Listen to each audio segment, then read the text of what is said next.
I'm about to tell you a story about a UFO. I can't show you a video of this UFO because this happened many years ago, 1967. Not that we didn't have moving cameras back then, even though it was a long time ago. We didn't have one with us. My cousin in Forrest and I are the ones that saw this UFO. It scared him so bad that he would never talk about it.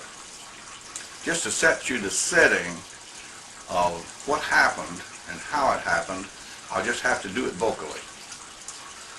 We happened to have an ice storm in central Mississippi where all of the roads were covered with ice. All the trees were covered with ice. And traffic was at a complete standstill.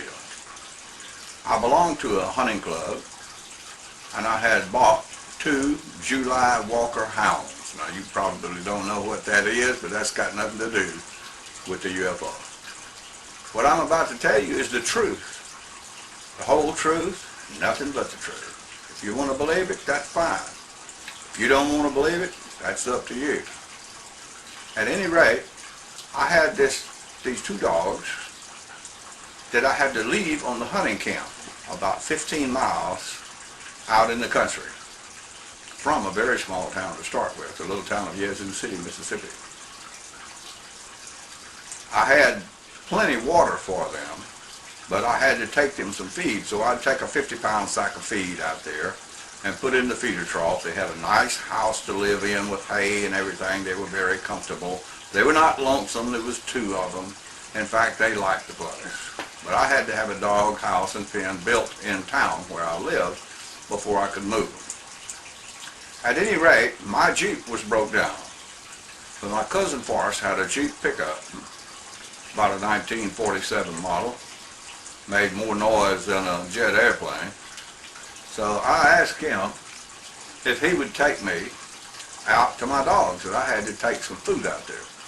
He said, sure, I'll be glad to. So he brought his old pickup over.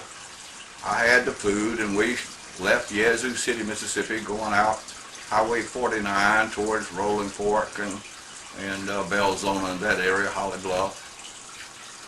And we got out about 9-10 miles. Now you must understand, there is no traffic.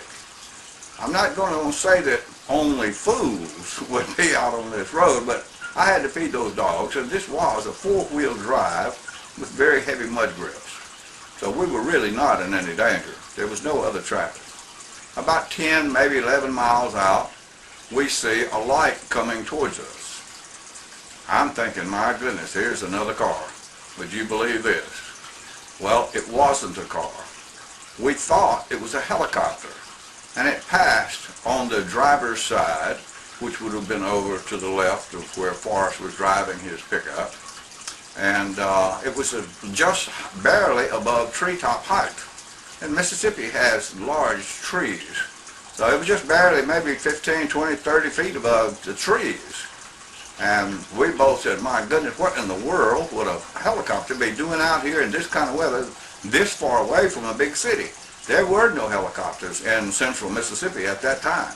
None of the hospitals had a helicopter at that time in 1967. So we just didn't think much about it. It went on, and so we went on. And pretty soon the thing passed us again, coming back from the direction it had gone to, and passed us by again, going the same direction we are at this time.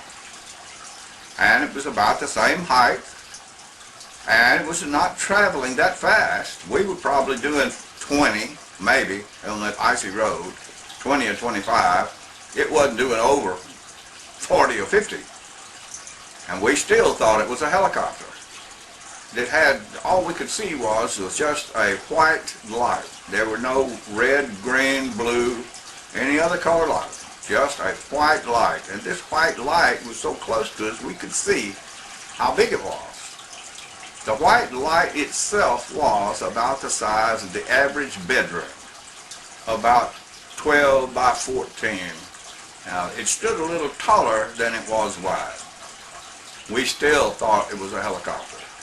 So we got on out about 15 miles to where we had to turn off the road to go out to the hunting camp. And it was a couple, 3 miles off of the Blacktop Road. So we turned off and went out to the hunting camp.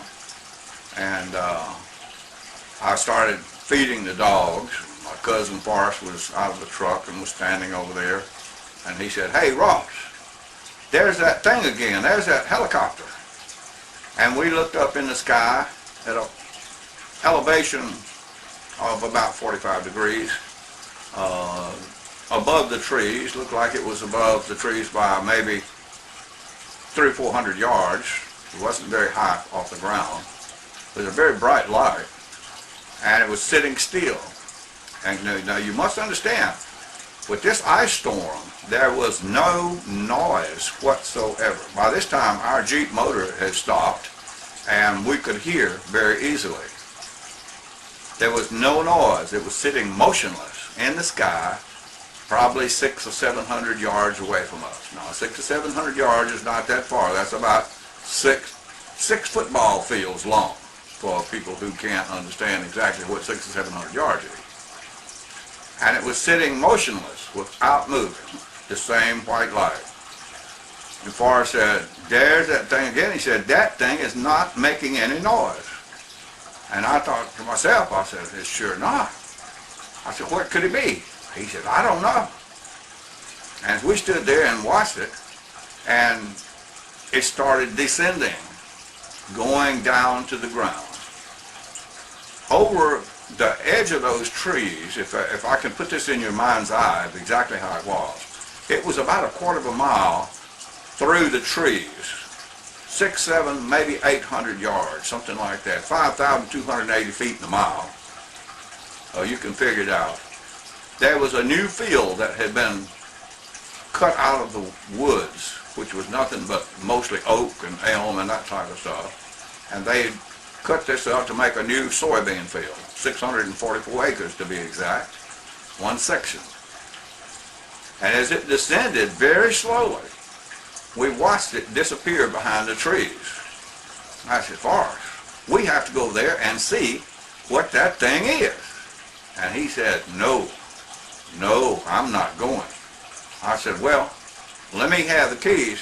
I'm going over to see what it is." Because there was a little logging trail that ran through those woods where you could drive up to the edge of that cleared up ground.